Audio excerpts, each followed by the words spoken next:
Dick Cheney, no question, Russia meddled in the U.S. election. Could be an act of war. This is the warmonger king himself here. Sidekick to Bush. He's not the only guy. Neocon. Then we got, this just came out too. Democrats really want a war with Russia.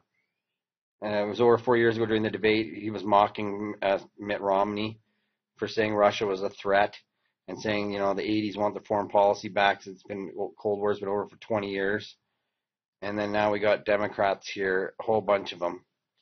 Representative Bonnie Watson, a Democrat in New Jersey. I think this attack we've experienced a form of war on our fundamental democratic principles. And you got another one here, Democrat California. I actually think their engagement was an act of war, an act of hybrid warfare.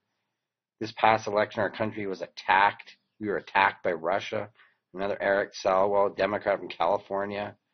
So you got people ratcheting up the rhetoric here, Democrats and Republicans.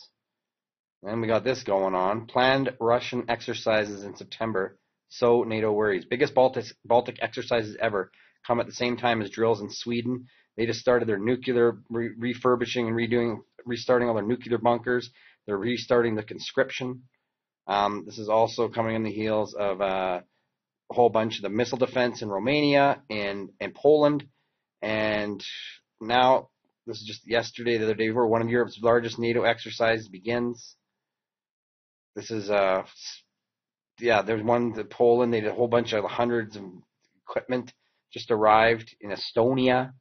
I think there's a massive buildup, like thousands of troops in like Romania, Poland, Estonia, Lithuania, Latvia, like all those countries there. And then Russia's getting stuff in Kaliningrad.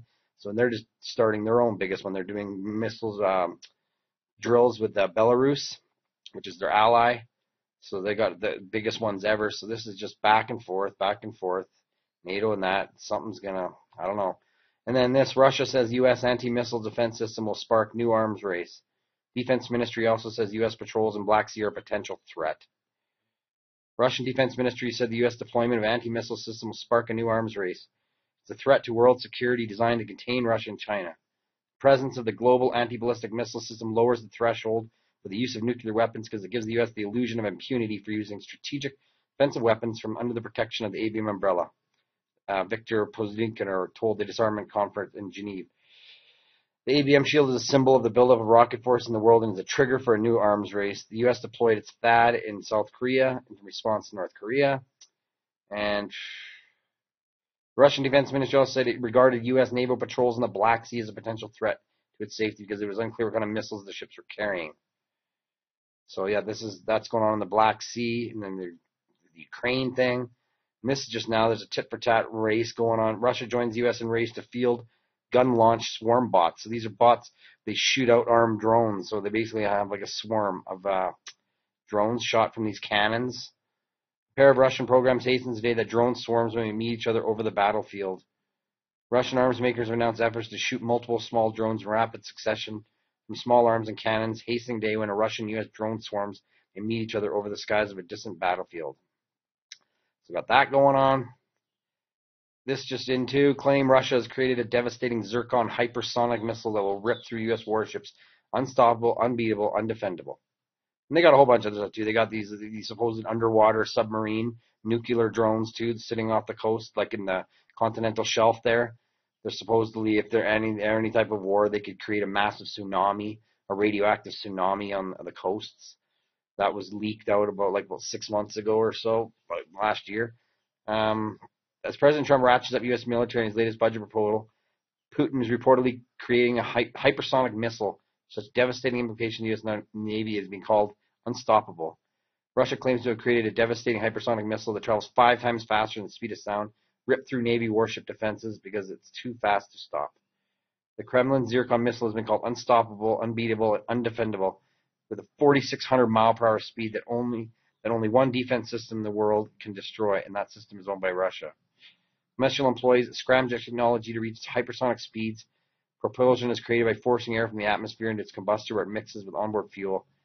Lighter and very, very much faster. The U.S. Navy warns it can be fitted to Russia's nuclear-powered Kirkov warship, where it would have a range of up to 500 miles. In comparison, the Royal Navy Sea Scepter missile, which is designed to destroy incoming missiles, can only travel 15 miles and hit top speeds of 2,300 miles per hour, according to the International Business Times. If this reports indicate that no countermeasures for the Zircon missile exist, if this is true, then the majority of the U.S. naval fleet has been rendered obsolete. I'll leave all these links in the description, and then there's a couple more. I'm going to do a little China update here. This was another one. Russia's pissed, threatens to spill Obama admins secrets of intel, doesn't stop leaking. So this is another interesting article here, too. I guess there's been a bunch of secrets. I remember one time Medvedev or whatever, and Obama, before his re-election, he got caught on the open mic saying, after my election, we can discuss stuff. So he was like, has a bunch of secret stuff that, Russia, they basically got secret stuff, too. And they're like, don't release our stuff, and we won't release yours. It's like a mutual secret agreement type thing. And now, because Obama, they think that Obama is responsible for all these leaks, or people that are aligned with him, or maybe not him directly, but people that are leaking stuff with all these leaks that are coming out against Trump and stuff. So now they're getting pissed. They're like, we're going to start releasing your secrets. So that's not good. And then I got a China update here. China can deploy warplanes on artificial islands anytime, according to a new think tank study. China appears to have largely completed major construction, the military infrastructure on South China Sea. It can deploy combat planes, military hardware, anytime. The Asia Maritime Transparency Initiative, hold on here. The think tank cited satellite images taken this month and showed new radar antennas and looks like deployments for the future. China's denied the U.S. charges it's militarizing it, although the premier admitted that the equipment had been placed on the islands in the disputed waterway to maintain freedom of navigation.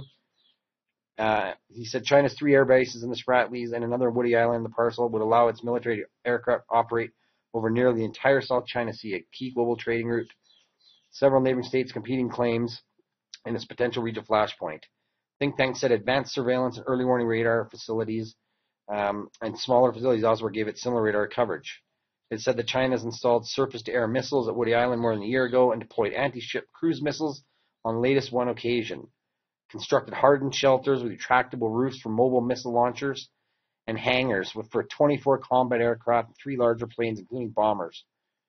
Reuters reported last month that China had finished building almost 24 structures, and they appeared designed to house long-range surface-to-air missiles. In January, Secretary of State Rex Tillerson angered China by saying he should be denied access to the islands that had built up in the South China Sea. He subsequently softened his language, must be capable of limiting China's access to and use of those islands to pose as a threat. In recent years, the United States has been conducting freedom of navigation operations in the South China Sea, raising tensions. So that just comes there. And this just came out today too. China's secret plan to crush SpaceX in the U.S. space program. China's breakneck economic expansion may be flagging, but the country's ambitions in space show no signs of slowing down. Trying to rival NASA by placing robotic landers and eventually astronauts on the moon and Mars, China's government is looking to burgeoning its space sector to rival U.S. companies like Jeff Bezos' Blue Origin, Elon Musk's SpaceX. Though Chinese space authorities publicly announced the country's ambitious plans to forge itself into a major space power by the early 2030s, President Xi Jinping's government is considering ways to direct spending that will push Chinese tech companies towards breakthroughs in downstream technologies like robotics, aerospace, artificial intelligence, and other 21st century technologies. Majority of China's space ambitions focus on boosting Chinese prestige at home and abroad, but a push within his government has tripled spending on space, as well as emergence of a small but growing group of relatively backed space startups. Chinese industry and government see long-term economic benefits in their investments. So, I'm sure they're launching all kinds of little secret satellites and weapons and stuff up there, little secret little payloads and things. But anyways, I will leave all these in the article, all these article links in the description. Let me know what you guys think. Thanks for watching, and take care, everyone. God bless. Have a great day.